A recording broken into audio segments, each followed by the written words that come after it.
Mi esposo iba al banco cada martes durante 38 años. Cuando murió, descubrí el porqué y me quedé paralizada. Lo que encontré en esa caja de seguridad destruyó todo lo que creí sobre nuestro matrimonio. Cada documento era una mentira. Cada firma falsificada era una traición. Y la carta que dejó cambió mi vida para siempre. Pero antes de continuar, asegúrate de ya estar suscrito al canal y escribe en los comentarios. ¿Desde dónde estás viendo este video? Nos encanta saber hasta dónde están llegando nuestras historias. Martes, siempre martes. Durante 38 años de matrimonio, mi esposo Javier salía de casa a las 2 de la tarde en punto.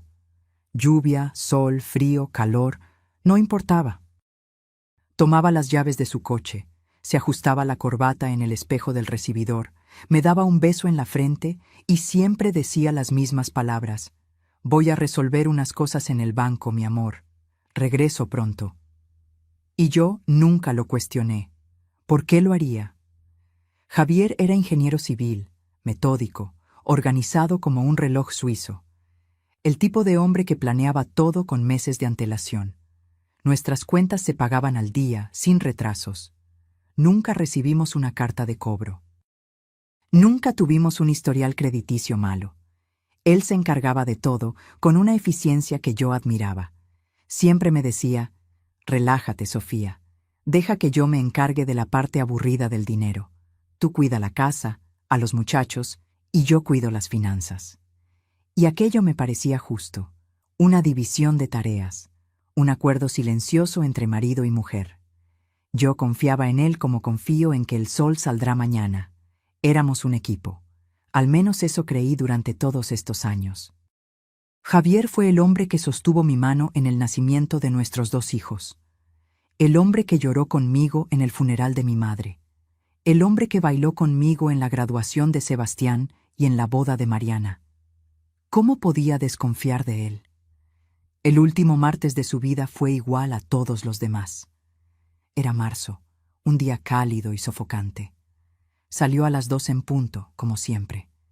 Le di un beso antes de que se fuera, le arreglé el cuello de la camisa y le dije, «Maneja con cuidado».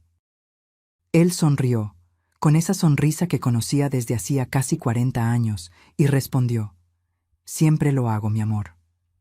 Fui a hacer compras al mercado. Estaba en el pasillo de las frutas, eligiendo naranjas, cuando mi celular sonó. Era Sebastián, nuestro hijo mayor. Su voz sonaba extraña, demasiado controlada, como si estuviera sosteniendo algo muy pesado y tratando de no dejarlo caer. «Mamá, tienes que venir al hospital, ahora». Mi corazón se aceleró. Sentí que mis manos se enfriaban.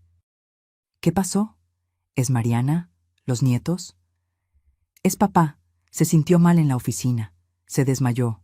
Por favor, ven rápido». Dejé todo en el carrito. Las naranjas, las compras, mi bolso casi cayéndose. Corrí al estacionamiento. Mis manos temblaban tanto que casi no pude meter la llave en el encendido. El hospital estaba a 15 minutos de casa, en la colonia Roma. Conduje en 10, pasándome semáforos en amarillo, rezando en voz baja. Sebastián me esperaba en el pasillo de urgencias. Cuando lo vi de lejos, lo supe. Lo supe incluso antes de que hablara. Su rostro estaba gris, sus ojos rojos, sus hombros caídos. Cuando me vio, bajó la cabeza. No necesitó palabras. Yo ya lo sabía. «Mamá, lo siento mucho. Papá no resistió». Javier había muerto. Infarto fulminante. 59 años. Saludable. Activo. Salía a caminar todas las mañanas. No fumaba. Bebía socialmente. Y de repente, muerto. Cayó en la oficina, frente a sus colegas, y cuando la ambulancia llegó, ya era demasiado tarde. No lloré en el momento.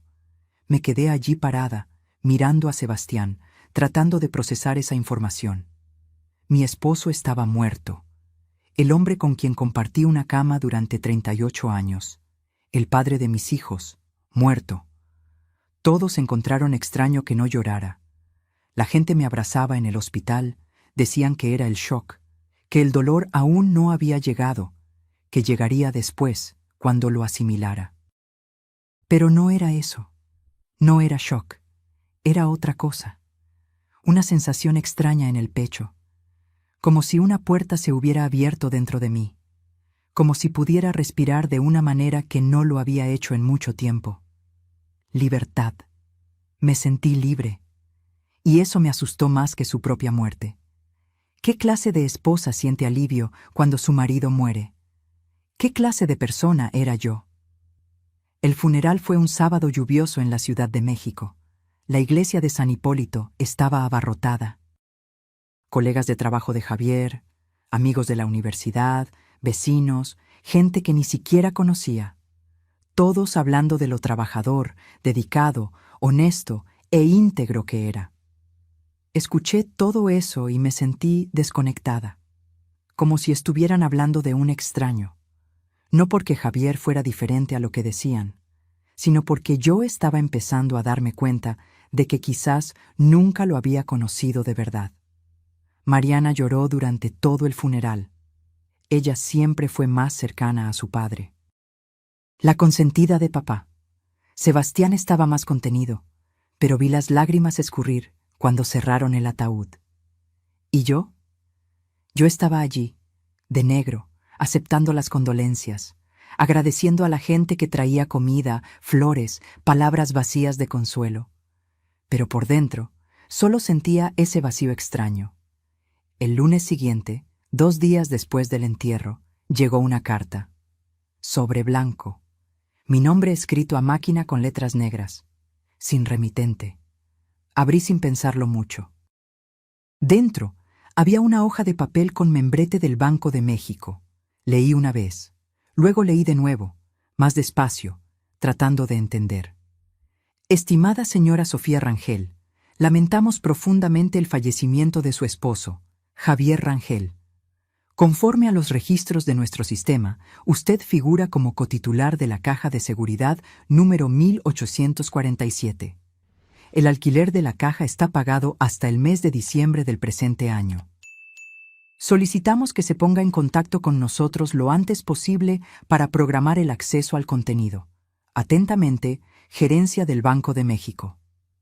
Me quedé mirando ese papel sin entender. ¿Caja de seguridad?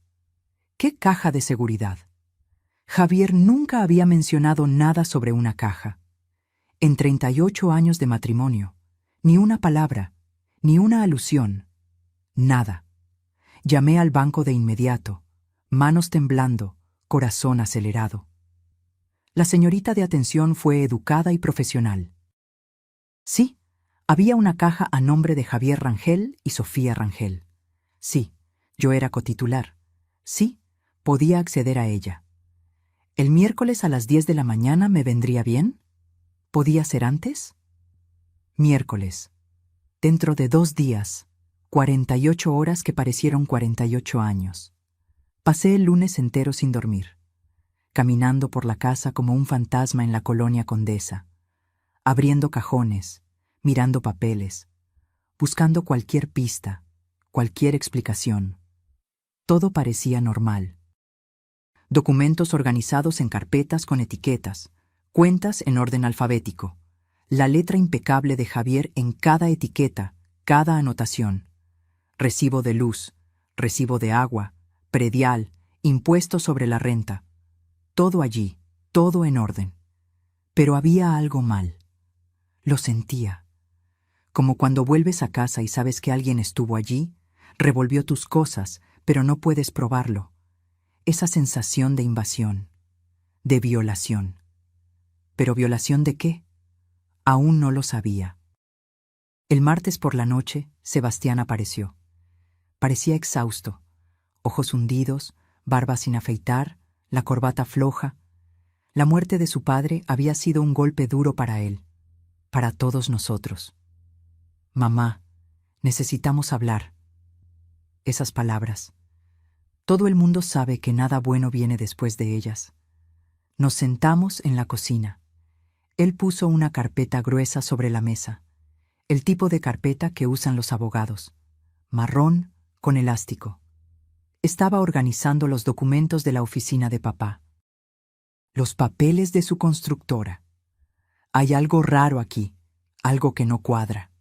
Mi estómago se revolvió. ¿Qué clase de cosa? Sebastián abrió la carpeta.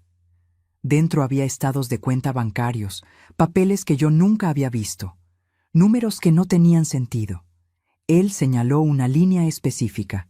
La cuenta conjunta de ustedes, mamá, la que siempre tuvo su dinero, está prácticamente en ceros. Solo tiene 12,000 pesos. 12,000 pesos. ¿Cómo que en ceros? Sebastián, no es posible. Tiene que haber un error. Siempre tuvimos dinero en esa cuenta. Tu papá recibía su sueldo, yo recibía mi pensión. ¿Cómo puede estar en ceros?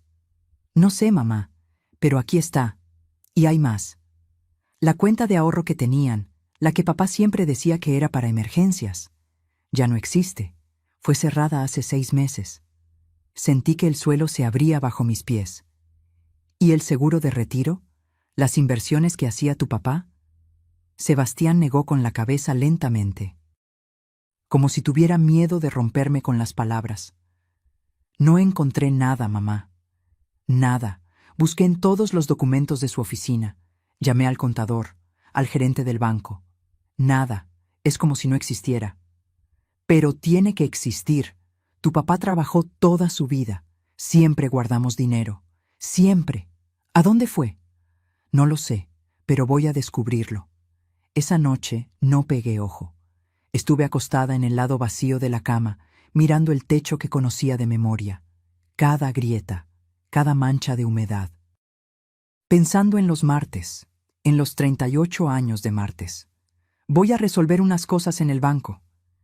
¿Qué estaba resolviendo? ¿Qué estuvo haciendo todo ese tiempo? Los recuerdos comenzaron a volver. Pequeños detalles a los que nunca había prestado atención.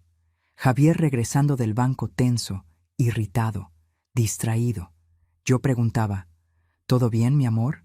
Y él respondía, todo, solo cansado. ¿Cuántas veces, cuántos martes regresó así? Y yo nunca lo cuestioné, nunca investigué. Porque confiar era más fácil que dudar.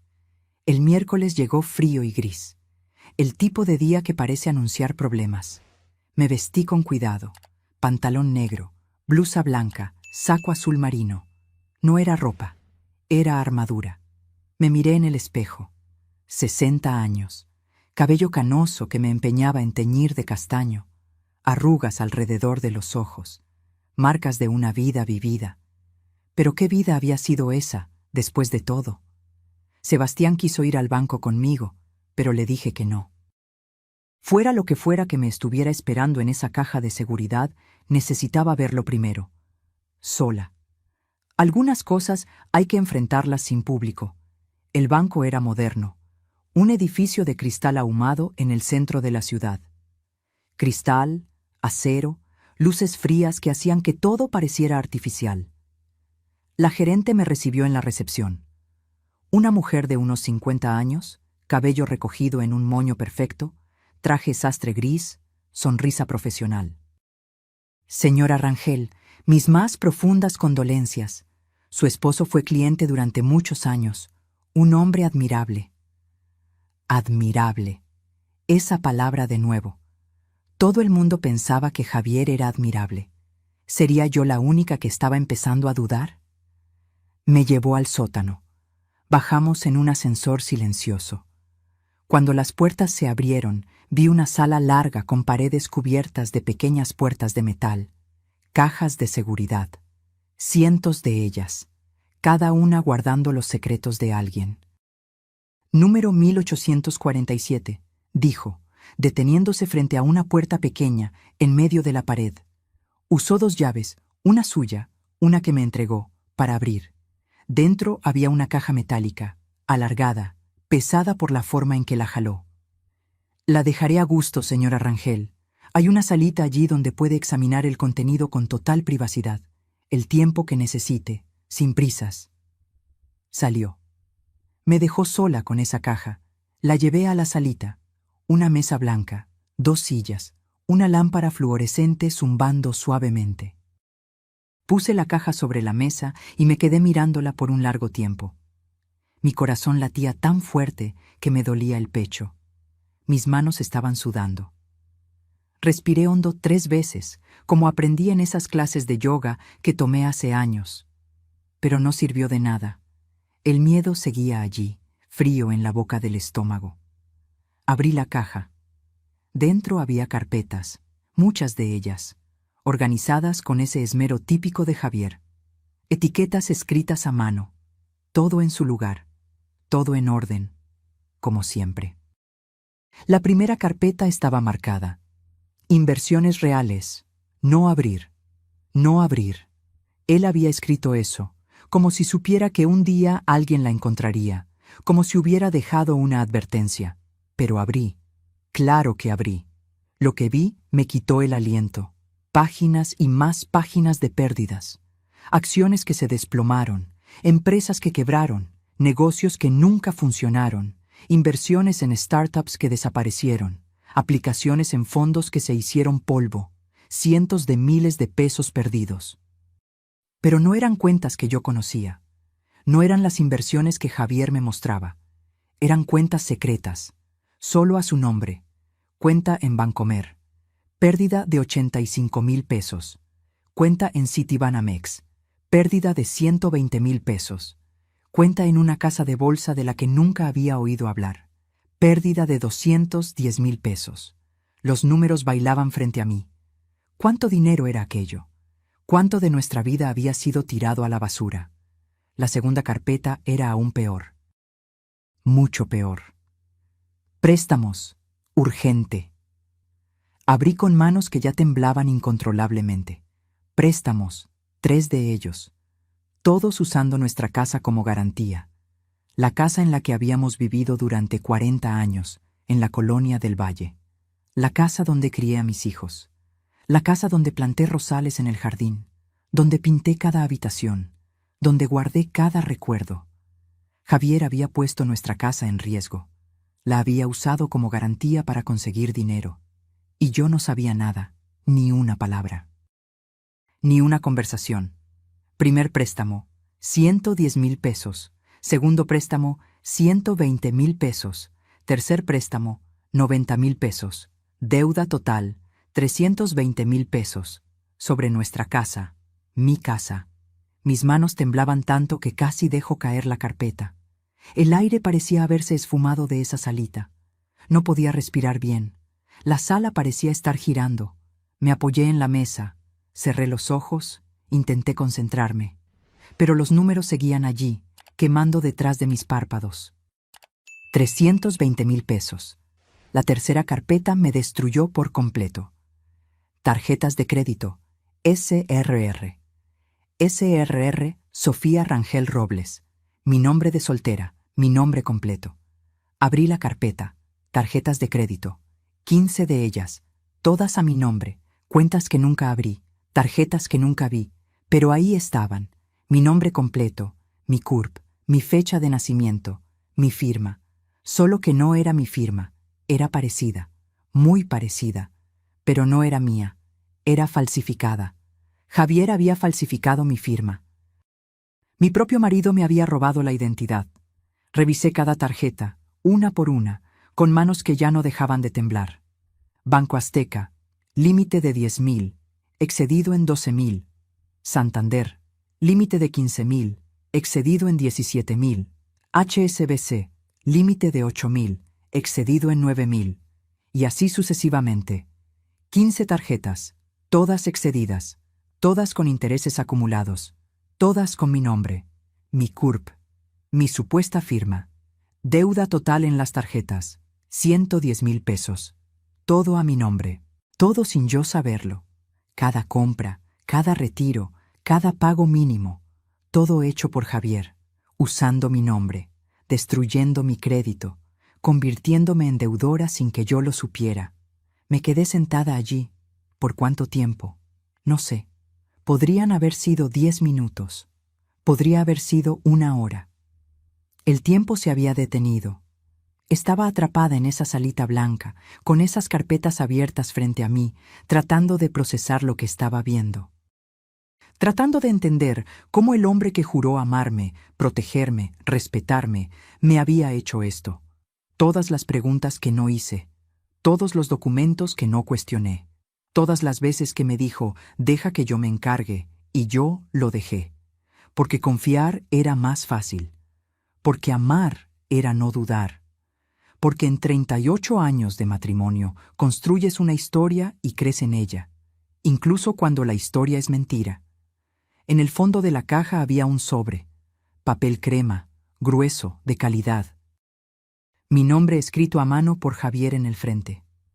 Esa letra que conocía tan bien. La letra que escribía notas de amor cuando éramos novios. La letra que firmaba las boletas escolares de los muchachos. La letra que escribió Te amo en cientos de tarjetas de cumpleaños, Navidad, día de San Valentín. Abrí el sobre con manos firmes.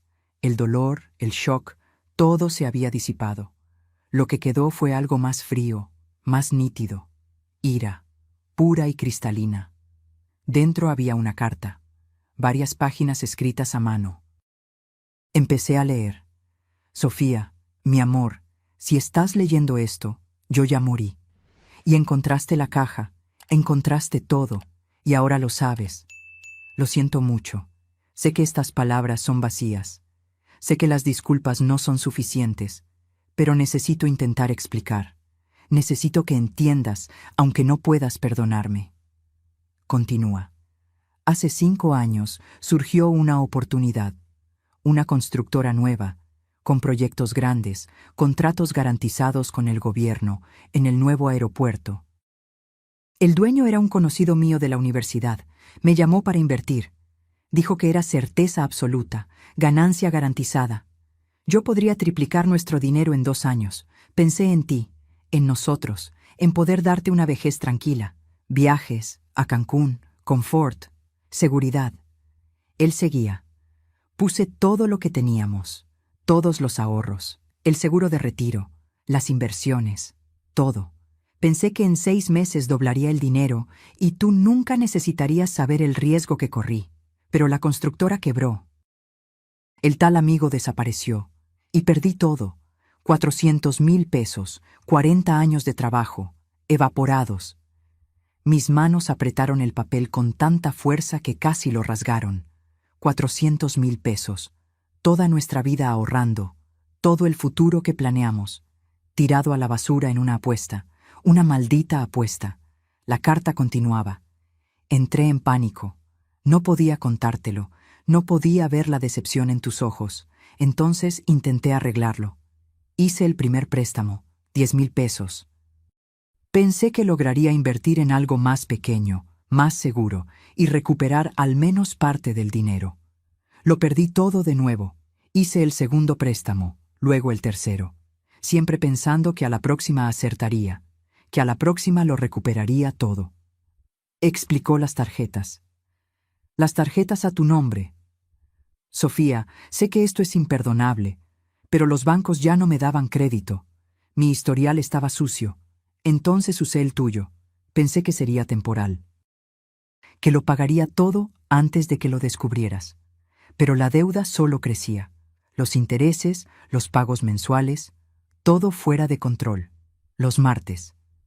Las idas al banco cada martes eran para intentar negociar, reestructurar deudas, conseguir más plazo, más tiempo, siempre más tiempo. Los gerentes ya me conocían, ya sabían que estaba hundido, pero yo seguía intentando, seguía creyendo que encontraría una manera, que te protegería de esto. La confesión final. Cuando leas esto, probablemente estaremos en la ruina. La casa irá a remate en unos meses. El banco ya inició el proceso.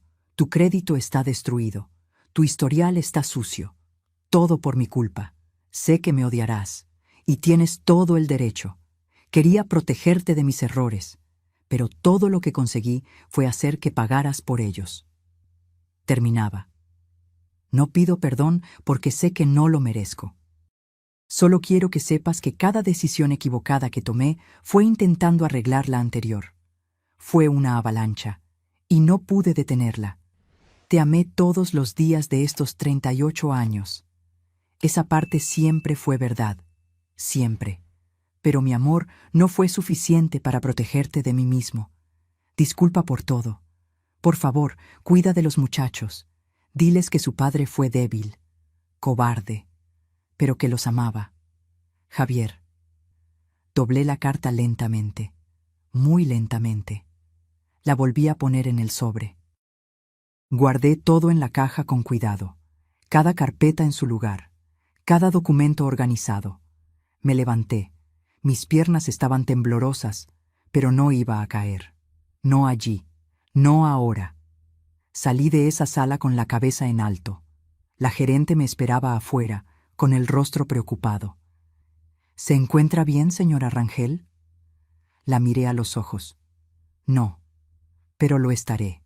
Necesito copias de todo lo que está en esa caja.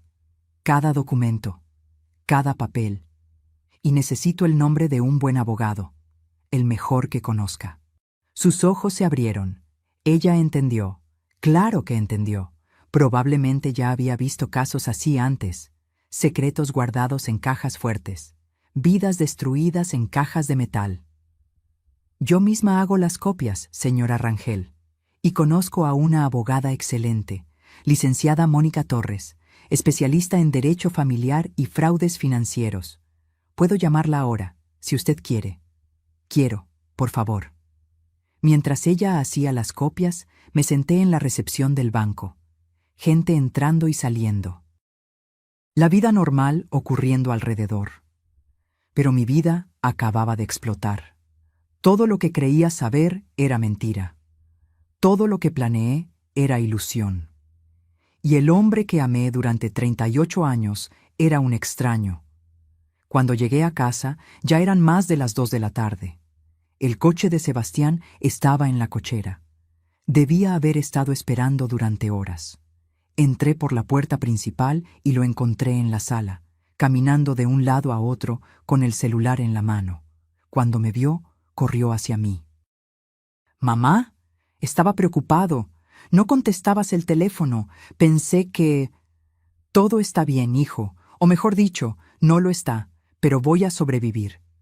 Notó la carpeta gruesa que yo cargaba, las copias que el banco había hecho. ¿Qué es eso? Siéntate. Necesito mostrarte algo. Y tienes que llamar a Mariana. Ella necesita saberlo también. Sebastián llamó a su hermana. Ella llegó en media hora, los ojos aún hinchados de tanto llorar. Desde el funeral, Mariana no dejaba de llorar. La muerte de su padre había roto algo en ella, y lo que estaba a punto de contar iba a romperlo aún más. Nos sentamos los tres en la mesa de la cocina, la misma mesa donde tuvimos tantas comidas familiares, cumpleaños, navidades, domingos comunes. Ahora iba a ser el lugar donde yo destruiría la imagen que mis hijos tenían de su padre. Abrí la carpeta, saqué los documentos, uno por uno. Los puse en la mesa con cuidado. Esto es lo que encontré en la caja de seguridad que su padre mantuvo en secreto durante años. Quizás décadas. No sé con certeza. Sebastián tomó el primer documento. Las inversiones perdidas. Vi cómo su rostro cambiaba de color mientras leía. Mariana miraba por encima de su hombro, sin entender al principio. Luego entendiendo. Luego poniéndose pálida. ¿400,000 pesos? Susurró Sebastián. ¿Papá perdió 400,000 pesos? No. Él tiró a la basura 400,000 pesos. En inversiones arriesgadas, sin consultarme, sin decirme, todo a escondidas. Le mostré los préstamos. Usó nuestra casa como garantía. 3 veces, 320,000 pesos de deuda. La casa donde crecieron, donde está cada recuerdo nuestro, la puso en riesgo. Mariana comenzó a llorar. No, papá no haría eso. Tiene que haber un error, alguna explicación. Puse las tarjetas de crédito en la mesa. 15 estados de cuenta, mi nombre en todos. Falsificó mi firma. Abrió tarjetas de crédito a mi nombre. 110,000 pesos de deuda. Todo a mi nombre. Mi CURP. Mi crédito destruido. Sebastián se puso blanco, completamente blanco. Esto es un delito. Esto es robo de identidad. Lo sé. ¿Pero por qué? ¿Por qué haría esto papá? Le entregué la carta. Lee, él lo explicó todo, o intentó explicarlo. Sebastián leyó en voz alta. Cada palabra era una puñalada. Mariana lloraba más fuerte con cada frase. Cuando terminó, se hizo un silencio pesado. El tipo de silencio que viene después de una explosión. «Mamá», dijo Sebastián finalmente, con la voz embargada, «esto es muy malo, muy, muy malo. La casa, tus ahorros, tu crédito, todo fue destruido». «Lo sé». «¿Cómo es que estás tan tranquila?» Lo miré. A los dos, mis hijos, que aún eran inocentes en la mañana, que se despertaron pensando que su padre era un héroe, y ahora sabían la verdad. Porque la rabia no va a resolver nada ahora. Necesito un plan, necesito estrategia, necesito luchar. Y ustedes dos van a ayudarme. Mariana negó con la cabeza, aún llorando. No puedo creerlo, no puedo. Papá, él siempre fue ¿tan qué? ¿Tan confiable? ¿Tan honesto? Pues sí, hija, yo también lo creía. Pero la verdad es esta, y cuanto antes la aceptemos, antes podremos empezar a arreglarlo. Esa noche no pude dormir de nuevo. Estaba exhausta, pero mi mente no paraba. Repasaba los últimos años, buscando señales que me perdí, pistas que ignoré, y encontré varias. Javier enojándose cuando preguntaba por dinero. «Déjalo, Sofía, yo sé lo que estoy haciendo». Javier cambiando de tema cuando yo hablaba de la jubilación. «Hablamos de eso después». Javier saliendo nervioso los martes, regresando tenso, bebiendo más de lo normal. Las señales estaban allí. Yo fui quien eligió no verlas, o él era demasiado bueno escondiéndolas. Probablemente ambas cosas. A la mañana siguiente, Mariana apareció temprano, sin avisar. Tocó a la puerta a las 7 de la mañana. Cuando abrí, entró como un huracán. «Mamá, no podemos hacer esto». ¿Hacer qué? Destruir la memoria de papá, demandar a los bancos, decir que cometió delitos. No podemos. Respiré hondo. «Mariana, no voy a quedarme con casi $500,000 de deuda para proteger la memoria de un hombre que me mintió durante años. Pero era nuestro padre, te amaba. Y también me robó. Las dos cosas pueden ser ciertas». Comenzó a llorar de nuevo. «La gente hablará. Nos juzgarán. Dirán cosas horribles sobre él, sobre nosotros. Y lo harán. Pero prefiero que digan la verdad a vivir en una mentira». Salió dando un portazo. Sebastián llamó una hora después, diciendo que su hermana estaba inconsolable, que yo necesitaba tener paciencia con ella, que lo entendería. Pero yo no estaba tan segura. La abogada, licenciada Mónica Torres, me recibió un lunes. Oficina en el centro, moderna, ventanas grandes con vista a toda la ciudad. Era una mujer de unos 40 años, cabello corto, traje sastre negro, mirada directa y firme. El tipo de mujer que no acepta tonterías. Le conté todo.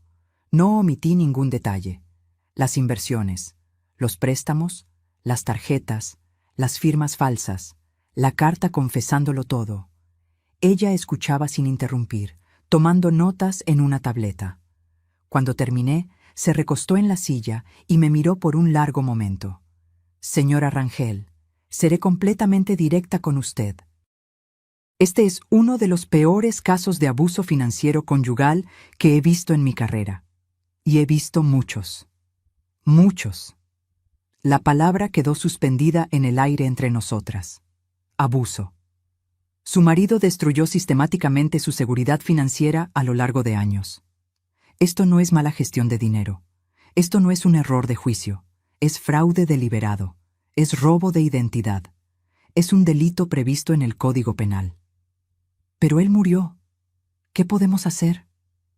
Podemos probar que usted no fue cómplice. Podemos impugnar cada una de esas deudas. Posiblemente podemos salvar su casa probando que los préstamos fueron fraudulentos. Podemos limpiar su nombre en las agencias de crédito. Pero, señora Rangel, hizo una pausa. Será una guerra. Tardará al menos 6 meses. Probablemente más de 1 año, y costará dinero que imagino que usted no tiene en este momento. ¿Cuánto? Mis honorarios serían 30,000 pesos, más gastos procesales, peritajes, documentación. En total, unos 45,000. Pensé en los 12,000 pesos en la cuenta, en los ahorros en ceros, en la pila de deudas. No tengo ese dinero. Me lo imaginé. Puedo hacer lo siguiente. Le cobro 5,000 ahora para iniciar los procesos. El resto lo fraccionamos según usted pueda. No es lo ideal, pero se puede hacer. Porque este caso usted tiene que ganarlo, y yo me aseguraré de que lo gane. Esa noche llamé a Sebastián. Le conté sobre la reunión con la abogada, sobre los costos, sobre todo. Se quedó en silencio por un momento. Mamá, tengo unos 15,000 pesos ahorrados. Es para la remodelación de la casa, pero eso puede esperar. Te los daré. Sebastián, no, ese dinero es tuyo. No discutas. Eres mi madre. Papá te hizo esto a ti, a nosotros. Yo voy a ayudar. Punto final. Lloré por teléfono. Por primera vez desde que Javier murió, lloré de verdad, no de dolor, de gratitud. Mariana, por otro lado, todavía no me hablaba. Me envió un correo electrónico corto y frío. Mamá, necesito espacio. No puedo lidiar con la forma en que estás destruyendo la memoria de papá. Lo siento. Sebastián dijo que eventualmente lo entendería, que solo necesitaba tiempo. Pero yo había visto este patrón antes, en otras familias, en otros casos. La persona que se niega a creer la verdad, la que prefiere la mentira cómoda a la verdad dolorosa. Las semanas siguientes fueron un huracán de papeleo. La licenciada Mónica era eficiente como una máquina. Registró impugnaciones en todas las agencias de protección al crédito, buró de crédito, círculo de crédito. Contactó a cada administradora de tarjeta de crédito con documentación probando que las firmas eran falsas. Reunió pruebas. Montó un caso sólido.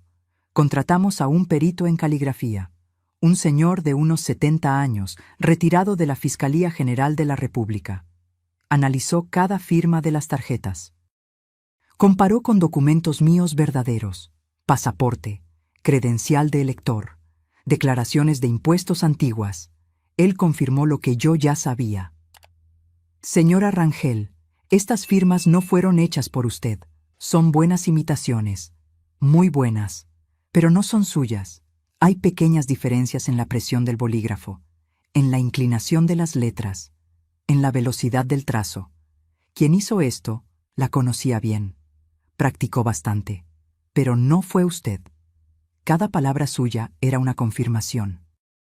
Y cada confirmación era una puñalada. Javier había practicado mi firma, se había dedicado a aprender cómo yo escribía, para poder robarme mejor. Sebastián se convirtió en mi mano derecha. Organizó todos los archivos de Javier. Hizo hojas de cálculo detalladas de cada inversión perdida, de cada préstamo, de cada tarjeta. Creó una línea de tiempo mostrando cuándo se cometió cada fraude. Asistió a reuniones. Habló con gerentes de banco. Investigó como perro rastreando hueso. Una noche, estábamos sentados en la mesa de la cocina, rodeados de papeles, cuando él me miró con una expresión extraña. Mamá, necesito contarte algo, algo que nunca te conté. Dejé el bolígrafo. Mi estómago se encogió. Dime. Hace unos 3 años, papá me buscó. Me dijo que tenía una increíble oportunidad de inversión. Una constructora, contratos garantizados, ganancia segura en 6 meses. Quería que yo invirtiera 50,000 pesos con él. Mi corazón se hundió. Sebastián, por favor, dime que no le diste ese dinero. Casi lo hago, mamá, casi. Tenía 50,000 ahorrados. Eran mis ahorros de años, para dar el enganche de un apartamento más grande, para la universidad de mis hijos en el futuro. Y papá habló con tanta certeza, con tanto entusiasmo. Dijo que en 6 meses yo tendría 100,000. Respiró hondo, pero Juliana no lo creyó, mi esposa. Ella dijo, si es tan garantizado, si es tan seguro, ¿por qué tu papá necesita nuestro dinero? ¿Por qué no usa su propio dinero? Peleamos feo por eso. Me enojé mucho con ella. Pensé que estaba desconfiando de mi padre sin motivo, pero ella no cedió. Dijo, o eliges invertir con tu papá, o sigues casado conmigo, pero las dos cosas no se pueden. Entonces le dije que no a papá. Sebastián me miró con ojos asombrados, llenos de culpa. Creo que ya estaba hundido en esa época. Creo que la constructora ya había quebrado. Creo que estaba desesperado, tratando de usar mi dinero para cubrir sus propios errores. Si yo hubiera dicho que sí, habríamos perdido todo también. Juliana me salvó, y yo casi no la perdono por eso. Sostuve su mano sobre la mesa. Pero no invertiste. Gracias a Dios que no invertiste. ¿Y sabes lo que me dice eso? Que tu padre se estaba ahogando. Y la gente que se ahoga se agarra de cualquier cosa, cualquier persona, incluso si hunde a todos juntos. ¿Crees que habría continuado pidiendo dinero a otras personas, a sus amigos, a sus parientes? Creo que estaba haciendo cualquier cosa para mantenerse a flote, y cuando estamos en ese estado, perdemos la noción de lo correcto y lo incorrecto, o elegimos ignorarla. 3 meses después de la muerte de Javier, tuvimos nuestra primera victoria. 2 administradoras de tarjetas de crédito acordaron que las firmas eran falsificadas. Eliminaron las deudas de mi reporte de crédito. 23,000 pesos de deuda borrados. No era todo, ni cerca de todo, pero era una prueba de que la verdad podía vencer, aunque lentamente. Mariana todavía no me hablaba. Intentaba llamarla, le enviaba mensajes, nada. Me había bloqueado en todo. Sebastián decía que estaba en su propio proceso, que tenía que respetarlo, pero dolía. Dolía perder a mi marido y a mi hija en el mismo año. El proceso de los préstamos de la casa era más complicado. El abogado del banco argumentaba que, como esposa de Javier, yo me había beneficiado del dinero de los préstamos, aunque no hubiera firmado, aunque no lo supiera. La licenciada Mónica refutó con fuerza. Ella puede probar que nunca vio esos fondos. Fueron depositados en cuentas exclusivamente a nombre de él, gastados en inversiones que fracasaron antes de que ella supiera que existían. Ella fue víctima, no cómplice. Tendremos que ir a juicio, me dijo en una de nuestras reuniones. Un juez tendrá que decidir si usted es responsable por deudas contraídas a través de fraude, incluso estando casada con quien cometió el fraude. ¿Vamos a ganar? Ella dudó. Y yo agradecí la honestidad. Creo que sí. Tenemos un caso fuerte, pero no puedo garantizarlo. Es un terreno jurídico complejo. Ya ha habido decisiones para ambos lados. La audiencia fue programada para septiembre. 6 meses después de la muerte de Javier. 6 meses que parecieron 6 años. En las semanas previas a la audiencia, hice algo que no hacía en años. Busqué empleo. A los 60 años, yo no era precisamente solicitada en el mercado laboral. Pasé la mayor parte de mi vida adulta como ama de casa. Volví a trabajar como profesora de inglés en escuelas de idiomas después de que los hijos crecieron. Me jubilé hace 2 años, soñando con viajar, conocer el mundo, disfrutar de los nietos, disfrutar de la vida que había construido. En su lugar, estaba postulándome a vacantes en tiendas de ropa, restaurantes, supermercados, cualquier lugar que contratara a alguien que necesitaba empezar de cero a los 60. Una escuela de idiomas me llamó para una entrevista. Instituto Windsor, en la Colonia Juárez. La dueña era una mujer de unos 70 años, cabello completamente blanco que no intentaba esconder, gafas de colores rojo vivo, sonrisa amable que alcanzaba los ojos. Entonces, Sofía, dijo, mirando mi currículum escaso. Profesora de inglés durante 15 años, jubilada hace 2 años, casada por casi 40 años. ¿Por qué quiere volver a trabajar ahora? Pude haber mentido, inventado algo sobre el aburrimiento, sobre querer mantenerme activa, sobre no soportar estar en casa. Mentiras educadas que la gente dice en las entrevistas. Pero estaba cansada de mentiras, incluso las educadas. Mi marido murió hace 4 meses. Después de que murió, descubrí que me robó la identidad. Falsificó mi firma. Abrió tarjetas de crédito a mi nombre. Destruyó nuestras finanzas. Necesito un empleo porque estoy luchando para no perder mi casa. Doña Irma, ese era su nombre, puso el currículum en la mesa lentamente. Me miró por un largo tiempo. Una mirada que no era de lástima. Era de reconocimiento, de alguien que ya había visto este tipo de cosas antes. Luego sonrió. No una sonrisa educada, una sonrisa real. ¿Cuándo puede empezar? Comencé a trabajar a la semana siguiente, 3 días a la semana. Lunes, miércoles y viernes, de las 2 a las 6 de la tarde. El sueldo no era alto, 18,000 pesos al mes. Pero era algo. Más importante, me daba un lugar a donde ir. Un propósito más allá de solo sobrevivir cada día. Me gustaba enseñar, siempre me gustó. Me gustaba ver el momento en que algo hacía clic en la cabeza del alumno. Cuando finalmente entendían la diferencia entre present perfect y simple past. Cuando lograban formar una frase completa. Cuando comenzaban a pensar en inglés, no traduciendo palabra por palabra. Doña Irma y yo nos hicimos amigas rápidamente. Ella también tenía una historia. Todo el mundo la tiene.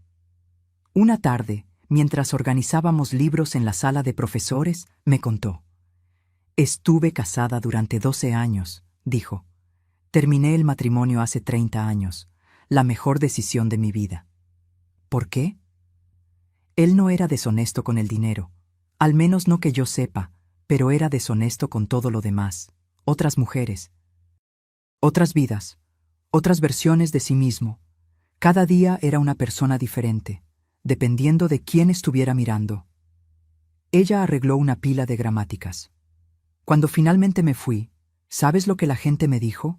Que estaba exagerando, que todos los matrimonios tienen problemas, que debería esforzarme más, ir a terapia de pareja, ser más comprensiva, más paciente, más tolerante. Me miró. ¿Pero sabes lo que aprendí? La gente que te dice que te esfuerces más, generalmente, es la que nunca tuvo que esforzarse de verdad, que nunca tuvo que elegir entre mantener viva la mentira o salvar su propia vida. Sus palabras se quedaron conmigo, porque era exactamente eso lo que yo estaba haciendo, salvando mi propia vida. Aunque costara la memoria de Javier, aunque costara mi relación con Mariana, aunque costara todo. La audiencia en el tribunal fue un jueves, septiembre, frío. Lluvia amenazando todo el día pero sin caer de verdad. Sebastián fue conmigo. Vestimos ropa formal, él de traje, yo de conjunto azul marino, como si fuéramos a una boda, no a una guerra. Mariana no respondió mi invitación, ni por mensaje, ni por correo electrónico. Silencio total. La noche anterior, envió un mensaje corto a través de Sebastián. No puedo ver que le hagas esto al nombre de papá, lo siento. Le respondí a través de Sebastián también. Lo entiendo, te amo de todos modos. El tribunal era más pequeño de lo que imaginaba. No como en las películas. No tenía esa grandiosidad. Era una sala común, sillas de plástico, mesa de madera, bandera de México en una esquina, aire acondicionado ruidoso.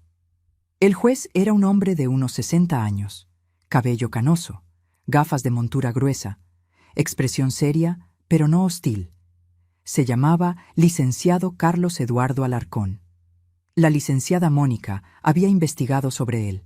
Dijo que era justo, riguroso con las pruebas, pero justo. El abogado del banco habló primero. Un hombre joven, de unos 30 y tantos, traje caro, confianza de quien aún no ha perdido nada importante en la vida. Argumentó que yo era esposa de Javier, que vivía en la casa financiada por los préstamos, que me beneficié del matrimonio, que por lo tanto era responsable de las deudas, incluso sin haber firmado, incluso sin saberlo. Señoría, dijo con voz firme, la institución financiera actuó de buena fe. Concedió los préstamos siguiendo todos los protocolos, verificó la documentación, registró las garantías.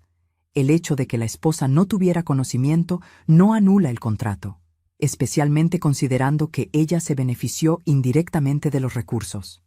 La licenciada Mónica se levantó cuando fue su turno.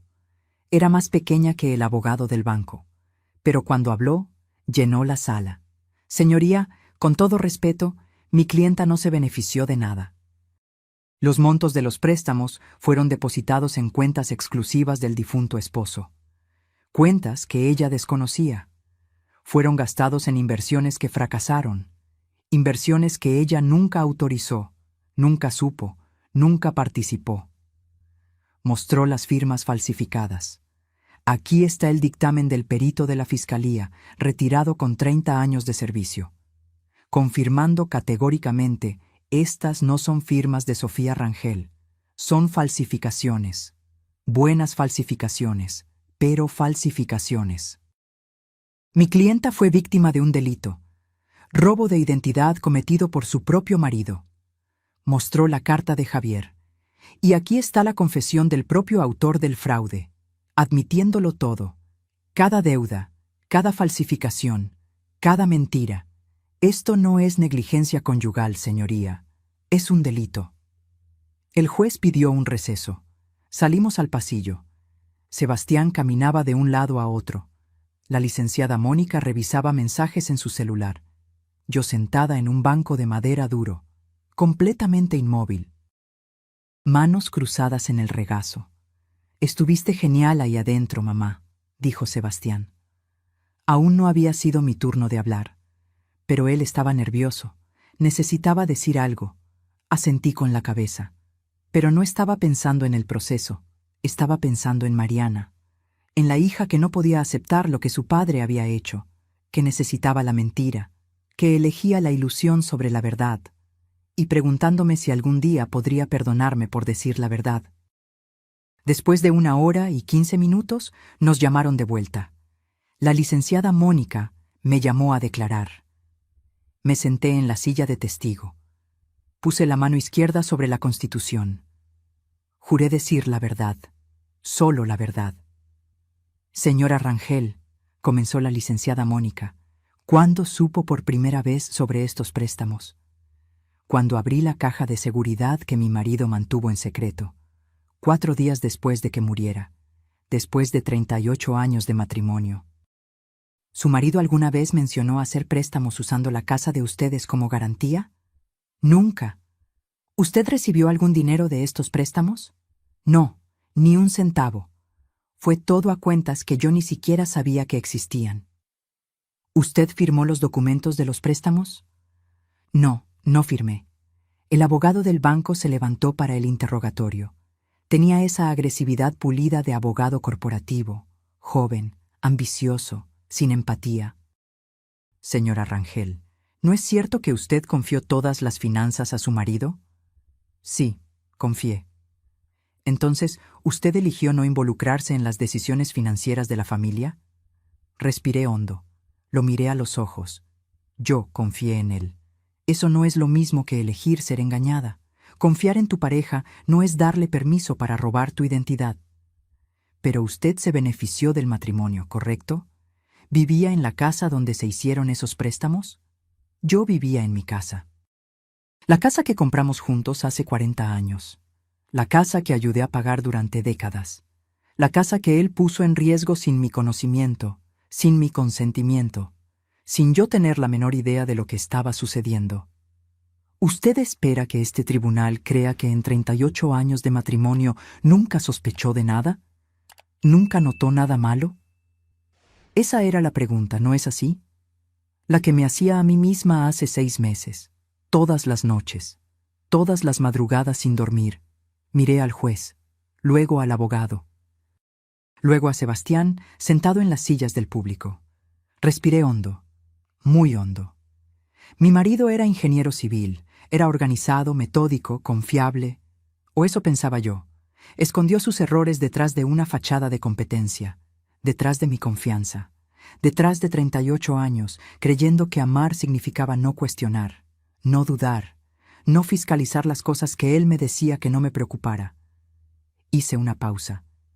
Escondía los estados de cuenta bancarios. desviaba la correspondencia. Interceptaba llamadas de cobro. Creó todo un sistema para mantenerme en la oscuridad. Y funcionó. Porque yo confié. Porque en 38 años nunca me había dado un motivo para no confiar.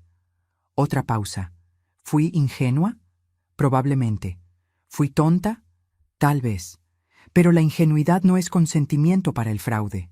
Ser tonta no significa que yo autoricé que él destruyera mi vida financiera. El abogado intentó continuar, pero el juez levantó la mano. He escuchado suficiente. Voy a analizar las pruebas y daré mi decisión. Más receso. Esta vez 2 horas, 2 horas eternas. Sebastián compró café en la cafetería del juzgado. Café horrible, aguado, frío. Pero lo bebimos de todos modos. Porque necesitábamos hacer algo con las manos, con la ansiedad. La licenciada Mónica estaba confiada. Su testimonio fue perfecto, verdadero, humano, y tenemos pruebas sólidas. Creo que vamos a ganar. ¿Y si no ganamos? Entonces apelamos, vamos al Tribunal Superior. Pero no será necesario. Confíe en mí. Cuando nos llamaron de vuelta, el juez ya estaba sentado. Tenía una pila de documentos enfrente. Nuestro caso, nuestra vida, reducida a papeles. Analicé todas las pruebas presentadas, comenzó. Voz grave, pausada. Las firmas falsificadas, el dictamen pericial categórico, el testimonio emocionado pero consistente de la demandada, y principalmente la confesión escrita del propio difunto, admitiendo cada acto fraudulento. Miró al abogado del banco. Aunque entiendo la posición de la institución financiera en relación con el beneficio conyugal, no puedo ignorar las evidencias claras y abundantes de fraude sistemático cometido sin el conocimiento o consentimiento de la señora Rangel. Golpeó el mazo. Un golpe seco que resonó en la sala pequeña. Estoy decidiendo a favor de la demandada. Los préstamos fueron contraídos mediante fraude. Son, por lo tanto, nulos. Las hipotecas sobre el inmueble quedan canceladas. La casa permanece a nombre exclusivo de Sofía Rangel, libre de gravámenes. Sebastián apretó mi mano con tanta fuerza que dolió. La licenciada Mónica sonrió. Una sonrisa pequeña, profesional, pero genuina. Y yo sentí que algo que había estado apretado en mi pecho durante meses finalmente se soltaba. Habíamos ganado. La casa estaba a salvo. Pero cuando salimos de ese tribunal a la calle fría de septiembre, no me sentí triunfante. Me sentí cansada, vieja, extrañamente vacía. Porque, ¿qué había ganado realmente? Mi casa, sí. Mi nombre limpio, sí. Pero también había perdido un matrimonio que creí entender. Una pareja que creí conocer. Y posiblemente una hija que tal vez nunca me perdonaría por decir la verdad en voz alta. Esa noche, mi celular sonó. Número desconocido. Casi no contesté, pero algo me hizo contestar. Mamá. Era Mariana, la voz embargada, como si hubiera llorado durante horas. Hola, hija. Necesito contarte algo. ¿Puedo ir para allá? Claro. Cuando quieras. Llegó en media hora. Ojos rojos, hinchados, maquillaje corrido, cabello despeinado, traía una carpeta en la mano. Entró sin decir nada. Se sentó en la mesa de la cocina, puso la carpeta sobre la mesa. Después de la audiencia de hoy, fui al banco. Pedí ver todos los registros de papá, esos que le mostraste a la abogada, esos del proceso. Quería probar que estabas equivocada, que había algún error, alguna explicación diferente. Respiró hondo, la voz temblorosa. Pero no estabas equivocada, estaba todo allí, todo lo que dijiste, cada documento, cada falsificación, cada mentira, y había más, mamá, mucho más. Mi estómago se encogió. ¿Más? Tenía tarjetas de crédito a mi nombre también. Abrió la carpeta, sacó estados de cuenta, 5 tarjetas diferentes. Yo nunca abrí esas tarjetas, nunca las vi, nunca lo supe, pero están aquí, a mi nombre, mi CURP, mi firma, solo que no es mi firma. ¿Cuánto? 28,000 pesos. Mi crédito está destruido. Fui a comprar un refrigerador a meses sin intereses la semana pasada. Me lo negaron. Dijeron que mi historial estaba sucio y yo ni siquiera lo sabía. Ah, Javier. Incluso muerto, sus secretos seguían apareciendo, como bombas enterradas esperando explotar. Mariana, lo siento mucho. Tanto. Yo soy la que debió haberte creído. Debí haberte escuchado. Pero no podía imaginar a papá haciendo esto. Era mi papá, ¿sabes? Me enseñó a andar en bicicleta. Me ayudó con la tarea de matemáticas. Me llevó al altar en mi boda. Lloró cuando nacieron mis hijos. ¿Cómo esa persona podía ser también esta otra persona que robó mi identidad? Sostuve sus manos sobre la mesa. Las dos personas eran reales, el buen padre y el hombre que tomó decisiones terribles.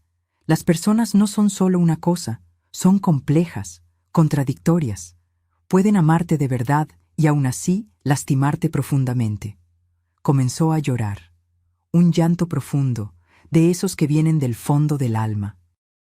Y yo me levanté, rodeé la mesa, abracé a mi hija, la dejé llorar en mi hombro como lo hacía cuando era pequeña, y se caía del columpio. Nos quedamos así por mucho tiempo. La licenciada Mónica ayudó a Mariana de la misma forma que me había ayudado a mí. Registró las impugnaciones, contactó a las agencias de crédito, montó el caso. El peritaje confirmó. No eran firmas de Mariana, eran falsificaciones hechas por Javier. Sebastián reunió a la familia, nosotros tres. Sentados en mi sala, rodeados de documentos, haciendo planes, reconstruyendo. Vamos a superar esto, dijo Sebastián, juntos, como familia. Y yo le creí, no porque sería fácil, no porque sería rápido, sino porque finalmente estábamos diciendo la verdad, finalmente viendo con claridad, finalmente no fingiendo que el silencio significaba paz. La escuela de idiomas se convirtió en mi refugio, más que trabajo. Era donde me sentía útil, donde tenía un propósito. Doña Irma me enseñó sobre administración, inventario, planificación de clases, y lo más importante, me dio espacio para sanar. Un día, una mujer entró a la escuela, unos 40 años, mirada perdida. Se quedó parada en la entrada, mirando los estantes de libros. ¿Puedo ayudarla?, pregunté. Ella dudó, mucho. Luego dijo en voz baja, ¿tienen material sobre abuso financiero en el matrimonio? Mi corazón se apretó. La llevé a una pequeña sección de libros de autoayuda. Tomé 3 títulos, los puse en sus manos, y por impulso le dije, tengo experiencia personal con eso. Si quiere conversar, estoy aquí. Me miró sorprendida. ¿En serio? Muy en serio. Hablamos por más de 1 hora. Su historia era diferente a la mía en los detalles. Pero el patrón era aterradoramente igual. Marido controlando todo el dinero, diciendo que ella no entendía de finanzas, que él se encargaba de todo, aislándola de la información, de las decisiones, de su propia vida financiera. Me siento loca, dijo, como si estuviera inventando cosas, viendo problemas donde no los hay. No está loca. Si algo se siente mal, probablemente está mal. Confíe en su instinto. Cuando se fue, me abrazó. Gracias por creerme. Mi marido dice que soy paranoica. Mi mamá dice que estoy exagerando. Pero usted me creyó. Después de que se fue, doña Irma me miró. Eres buena en esto. ¿En qué? En escuchar de verdad, en creer sin juzgar, en ver a la persona detrás del problema. Pensé en la reacción inicial de Mariana, en las amigas que se alejaron cuando empecé a hablar de Javier, incómodas con la complejidad, con la verdad fea. Sé lo que es no ser creída, dije simplemente. En los meses siguientes, más mujeres aparecieron. No sé cómo se corrió la voz, boca a boca tal vez. Redes sociales, grupos de WhatsApp. Pero venían, algunas a comprar libros, otras solo a conversar, todas cargando historias parecidas a la mía. Doña Irma sugirió crear algo más formal. ¿Qué tal un grupo de apoyo? mensual. Aquí en la escuela, sala del fondo, solo mujeres que pasaron por abuso financiero. ¿Crees que vendría gente? Creo que te sorprenderías. Pusimos un anuncio pequeño en el periódico local. Publicamos en las redes sociales de la escuela. Grupo de apoyo para mujeres que sufrieron abuso financiero. Primer martes de cada mes, 7 p.m., gratuito. En la primera reunión aparecieron 12 mujeres. 12. Yo esperaba 3, a lo sumo. Organizamos sillas en círculo en la sala del fondo. Hicimos café. Puse galletas en una bandeja. Comencé contando mi historia. Toda. Los martes, la caja de seguridad, las falsificaciones, la batalla legal, la hija que no creyó, la reconstrucción lenta y dolorosa. Cuando terminé, el silencio fue absoluto. Luego, una por una, comenzaron a hablar. Una contó cómo su marido había vendido su coche sin que ella lo supiera. Otra, cómo su exmarido había vaciado la cuenta conjunta y huido. Otra, cómo su padre le había robado la herencia dejada por su madre. Historias diferentes, pero todas con el mismo patrón.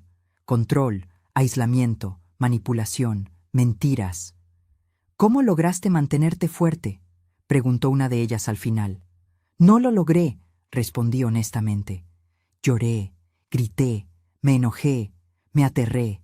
Pasé noches sin dormir, días enteros sin comer, pero seguí adelante, porque la alternativa era rendirme. Y ya había pasado demasiados años dejando que otros decidieran por mí. El grupo creció rápidamente. Segunda reunión, 17 mujeres. Tercera, 22. Cuarta, tuvimos que alquilar una sala más grande en un centro comunitario porque ya no cabían en la escuela. Compartíamos recursos, nombres de abogados que cobraban un precio justo, consejos para reconstruir el crédito, estrategias para lidiar con la familia que no entendía, sitios web útiles, aplicaciones de control financiero, conocimiento que podría haberme salvado años de sufrimiento. Una noche, después de una reunión particularmente intensa, doña Irma y yo nos quedamos solas organizando las sillas. «¿Sabes lo que estás haciendo aquí, verdad?», me dijo. «¿Dirigiendo un grupo de apoyo? Construyendo un legado. Javier intentó destruirte, dejarte sin nada, sin dinero, sin crédito, sin futuro. Pero tomaste aquello que te lastimó y lo estás usando para ayudar a otras mujeres. Estás transformando veneno en medicina, dolor en propósito». Arregló la última silla. «Esto no es solo supervivencia, Sofía, es transformación, es una revolución silenciosa». Pensé en esa palabra, transformación. Gasté tanta energía tratando de volver a ser quien era antes, tratando de recuperar la vida que Javier me había robado. Pero tal vez ese no era el punto. Tal vez el objetivo era convertirme en alguien nueva, alguien forjada en el fuego de la traición, de la pérdida, del trabajo duro de reconstruir. Un año después de la muerte de Javier, hicimos la reunión de aniversario del grupo. 28 mujeres en círculo. A algunas las conocía íntimamente, otras eran relativamente nuevas. Todas conectadas por el hilo invisible de haber confiado en alguien que rompió esa confianza. Cuando mi marido murió, comencé, pensé que mi vida había terminado. En cierto modo, terminó. La vida que creí tener, el matrimonio en el que creía, el futuro que planeé con tanto cuidado. Todo murió con él. Miré alrededor del círculo, rostros atentos, algunas llorando silenciosamente, otras asintiendo en reconocimiento. Pero algo más nació, no inmediatamente, no fácilmente, sino gradualmente. Una nueva versión de mí, más fuerte, más sabia, más cautelosa, pero también más compasiva, porque ahora sé lo que es ser engañada por alguien que amas. Sé lo que es descubrir que tu vida entera se basaba en mentiras. Continué. Lo que Javier hizo fue incorrecto, legal, moral, éticamente incorrecto. No voy a fingir lo contrario, no voy a suavizarlo, no voy a disculparlo, pero lo que hice después fue mi elección. Pude haberme quedado atrapada en la rabia, en la victimización, en el odio, en su lugar, Elegí seguir adelante, reconstruir y ayudar a otras mujeres a hacer lo mismo. Después de la reunión, una joven se acercó. No debía tener más de 35 años, ojos rojos de tanto llorar. Mi marido se encarga de todo nuestro dinero, dijo. Dice que no soy buena con los números, que no entiendo, que debo dejar que él se encargue, pero algo se siente mal. No sé explicarlo, solo sé que está mal. Sostuve sus manos. Confía en ese presentimiento. Haz preguntas, pide ver las cuentas, los estados de cuenta, las inversiones. No dejes que nadie, ni siquiera alguien que amas profundamente, te mantenga en la oscuridad sobre tu propia vida financiera. ¿Y si estoy equivocada? ¿Y si estoy siendo paranoica? Se va a poner furioso. Entonces te verás tonta por 5 minutos. Pides disculpas y sigues adelante, segura de que te estabas protegiendo. Pero si tienes razón y no investigas... Apreté sus manos. Puedes perderlo todo, todo. Ella volvió al mes siguiente, con documentos. Su marido estaba desviando dinero de la cuenta conjunta, invirtiendo en criptomonedas sin decírselo a ella. Había perdido 87,000 pesos. Ella había solicitado el divorcio. Estoy aterrada, me dijo, manos temblando. No sé cómo voy a sobrevivir. Pero también me siento libre por primera vez en años. Yo sabía exactamente lo que quería decir. Los meses pasaron. El crédito de Mariana se regularizó, al igual que el mío. Sebastián invirtió sus ahorros en un fondo para la universidad de sus hijos. Bloqueado, protegido, donde nadie más podía tocarlo. Y yo continué, trabajando en la escuela 3 días a la semana, coordinando el grupo de apoyo que había crecido tanto que se convirtió en una pequeña ONG, siguiendo adelante, día tras día, paso tras paso. En lo que habría sido mi 39º aniversario de boda, fui al banco.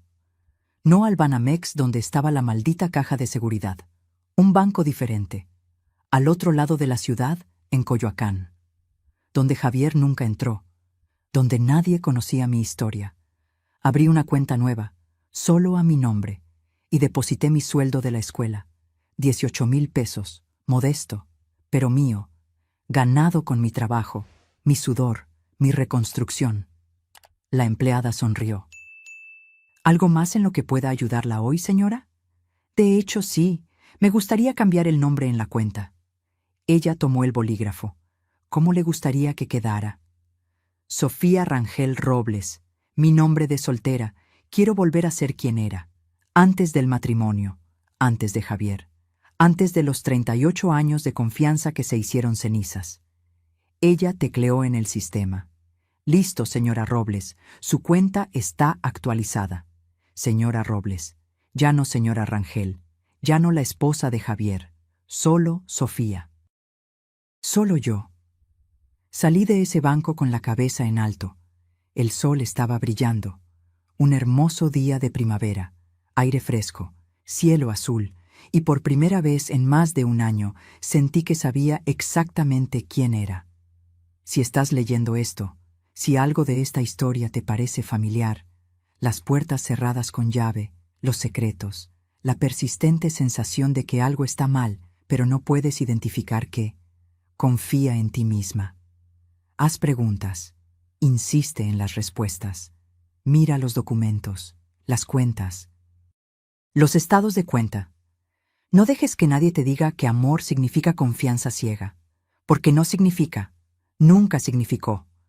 Amor verdadero significa compañerismo, transparencia, respeto mutuo, decisiones compartidas, no secretos, no aislamiento, no control disfrazado de cuidado.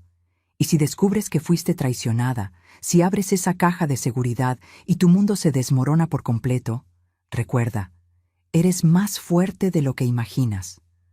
La persona que intentó apagarte no lo logró. Aún estás aquí, respirando, luchando, sobreviviendo. Y eso significa que puedes reconstruir. Va a doler, va a ser difícil. Habrá días en que querrás rendirte, pero no lo harás, porque eres una sobreviviente, una guerrera, más fuerte que cualquier persona que intentó destruirte. Yo reconstruí mi vida de los escombros. Y tú también puedes. Cree en mí. Cree en ti. Y nunca, nunca dejes que nadie te mantenga en la oscuridad sobre tu propia vida. Si te gustó esta historia, haz clic en suscríbete y cuéntame en los comentarios qué parte te impresionó. Y no olvides hacerte miembro para acceder a videos exclusivos que no publico aquí. Nos vemos allí.